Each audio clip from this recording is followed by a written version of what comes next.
my name's Ceri Nursaw. I'm Chief Executive of the National Centre for Entrepreneurship in Education. We are the sponsors for the Outstanding Entrepreneurial University at the Times Higher Awards, and we've done so for very many years now. I'm so excited to be joined by Professor Kevin Kerrigan, who is Pro-Vice Chancellor for Business and Enterprise at Sheffield Hallam University. Really worthy winners this year, and I'm just going to ask Kevin a few questions about what the award has meant and why they were worthy winners. But welcome, Kevin, and thanks for your time. Thanks, Ceri. Lovely to meet you. Kevin, can you tell me what makes Sheffield Hallam an entrepreneurial university? Yeah, of course, happy to, and I hope you've got a long time because there's a big story to tell. I suppose the first thing to mention is that we take a really broad view about entrepreneurship at our university, because I suppose in a narrow sense you could think of it as about support for startup or incubation facilities, which of course we have, but we've taken the view for a long time that it's about much more than that. It's about a mindset, and it's about the way that you do things and trying to be more entrepreneurial and enterprising in your thinking as a university. So we embraced a much sort of wider student-focused approach towards entrepreneurship. So we included things like work experience and employability, placements, and we also talked in our bid about student consultancy, where they might work with businesses or community groups to as part of their learning. And we also think of entrepreneurship as part of our wider business support within the region, so including things like our skills offer and our apprenticeship offer, and our innovation services, and other support for businesses like accelerators and so forth. So taking that really wide view means that we can bring lots of people across the university into the entrepreneurship team, if you like, and help it to be seen as a major part of the overall institutional approach. So then I suppose the second thing to think about is that we also have tried to link it to strategy. So we've linked our entrepreneurship bid to the long-term vision and mission for the university.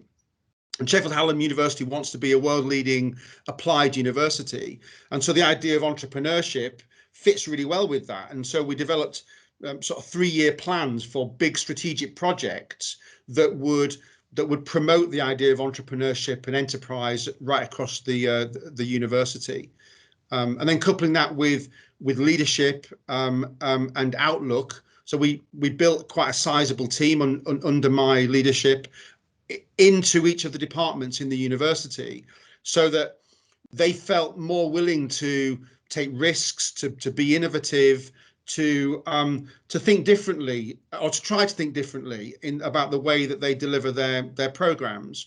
And so that they were some of the elements that we built up over the last few years, and then became part of our bid for the Times Higher Award. I mean, that's one of the things that the judges really noticed, was that embeddedness and that, as you say, a mindset, a total institutional approach to entrepreneurship. And do you think that every part of the institution has embraced that? Well, I'm sure you'll find the odd professor who looks down their nose at entrepreneurship and thinks it's beneath them. But broadly, entrepreneurship is now seen as a mainstream part of our university's approach towards things.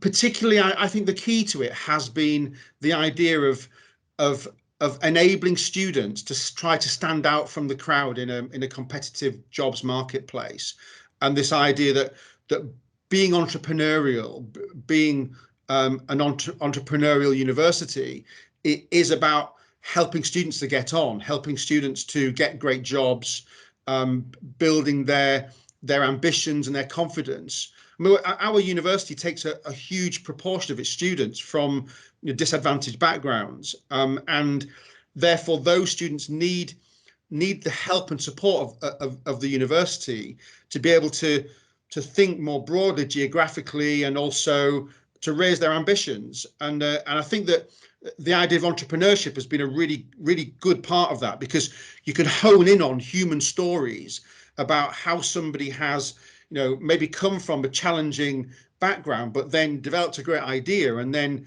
brought that to life and been supported by the university to do so, and is now running their own thriving business. And so those human stories really can capture the imagination of students, but also the wider university community. Yeah, I mean, why was it important for you to apply for this award and to be named as an entrepreneurial university? Well, obviously the Times Higher Awards are the biggest awards in higher education. So we always look at those, and we always think, what could we credibly apply for. The Entrepreneurial University of the Year is a particularly important one. It's one of those ones towards the end of the night, and it's one of those whole institution awards as well, where it's not just a single project or initiative. It's about how does your university approach a whole endeavor. So for me, it was a great way of bringing our university community together and driving forward on a number of strategic projects, but providing like a focal point for that.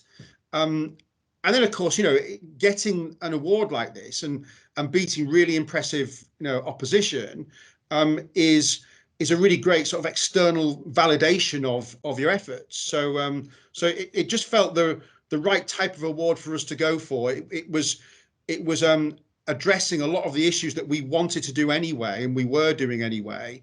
And so it was a perfect sort of mix for us of building on what we had, but also enabling us to push a bit harder on those, and to bring more people into the project.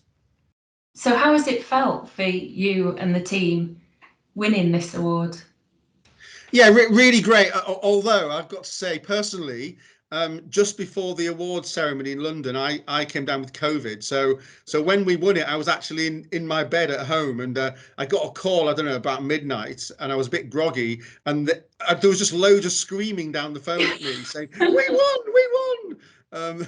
So the team had a great night. I didn't have such a good night then, but obviously, quickly we came round to thinking, how can we make the most of the award? How can we capitalize upon it for our existing students, but also for prospective students as well? So we started to think about helping existing students that are graduating this year think about using that award as part of their CV and as part of their letters of application, but also we're using it as part of our marketing for prospective students. A big part of our bid was our really impressive graduate employability results. So we know that students and parents are really interested in the idea of going to university, of course, to learn and to grow and to develop, but also to get the skills that you need to get the right job. So we're building this idea of the Entrepreneurial University of the Year award being a recognition that if you come to Hallam, you get an edge over other graduates, and you get the sort of experiences that will help you get your first job and then thrive as you move through your career. So it's been a really great boost for us in terms of that key external messaging. And finally, just a question: what's next? What's next for Sheffield Hallam in this space? Yeah, well, so quite a few of the projects that we had in the award bid itself are ongoing projects, and we need to sort of push those to the next level. So one of them was that we would develop work experience for every undergraduate student, which we've completed that project now. And so we're now moving on to the postgraduate students, because increasingly postgraduate students are seeing work experience and work relevant activities as an essential part of their studies. And a lot of international students come to the UK to do postgraduate study, and again getting experience of the workplace, an understanding of the way that the British economy works and Western economic models is really important. So we're building that on to the next phase. Some really good new ideas arose just because we were thinking about the bid and thinking about the award and looking at best practice elsewhere. And another element of our bid was the idea of students learning through helping others. So we've got some great little projects like we have student consultancy projects where the students will have a module where they'll work with community groups. We've got our own law firm in our law department, which offers free legal advice to people who can't access justice elsewhere.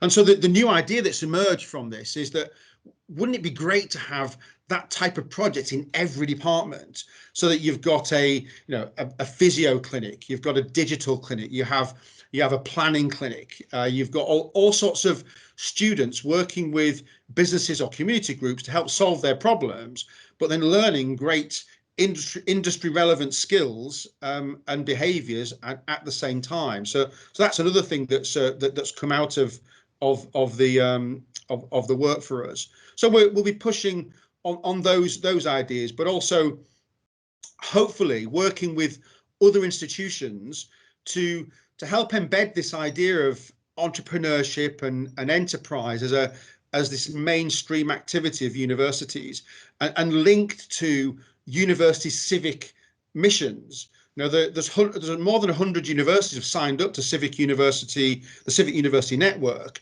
and what I'm really quite keen on doing is linking the notion of contributing to your region to your approach as an entrepreneurial and enterprising university. So hopefully more conversations will be able to occur because of this award.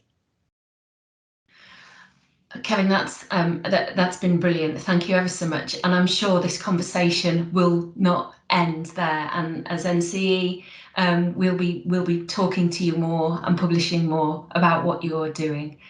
But for now, thank you ever so much for your time, and good luck for the next 12 months.